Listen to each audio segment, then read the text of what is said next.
everyone, welcome back. I have a little complaint for you. I've noticed that the number of questions on the course forum is dramatically decreasing, and that's a pity because you are wasting your opportunity, your chance to shape this course on your needs and wishes. You still have the time to intervene, to ask questions, so please take this opportunity. I understand that you are busy, that you are professionals, but this course is really for you. So I really hope you will start asking more and more questions.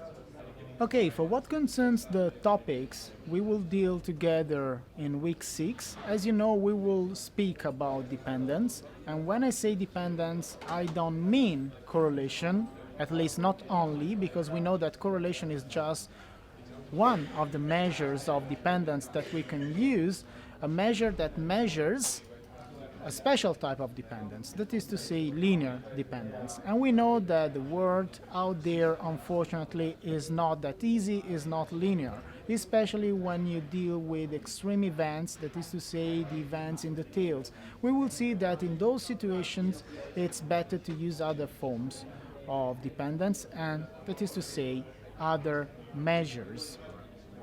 Now, in week 6 we will also have extra topics, and on the basis of your answers and comments to the poll we opened on the course platform, I will deal with LGD in some more details, and I will also consider logit or logistic and probit regression.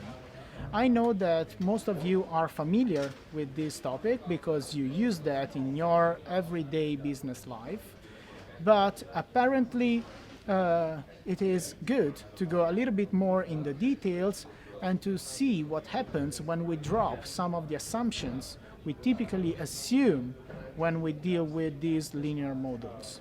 We will see what happens when we drop the assumption of independence, or what happens when we deal with just a few data. So when we have missing observation, when we have scarce data. We will see that sometimes, unfortunately not always, we can do something.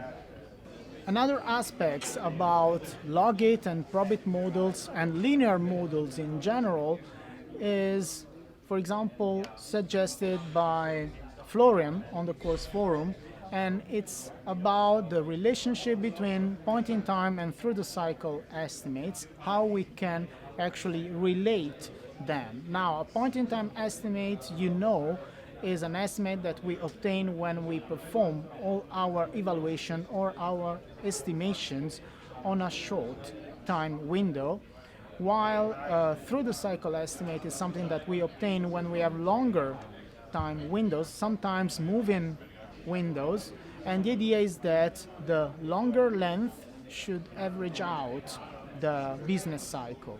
Now, it's quite important to relate these two quantities, and we will see together how we can move from one type of estimate to the other, because I know this can be quite important topic for you in your business life. So next week, in week 6, we will consider dependence, but we will also consider a lot of small details that are typical difficulties you may encounter when dealing with credit risk and when dealing with these models we have been considering so far.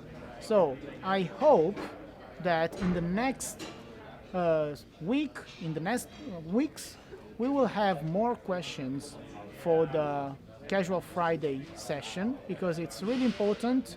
And yeah, my colleagues are always complaining about the length of this session because I don't have questions to answer. So please help me by asking questions. So have a nice day. Bye-bye.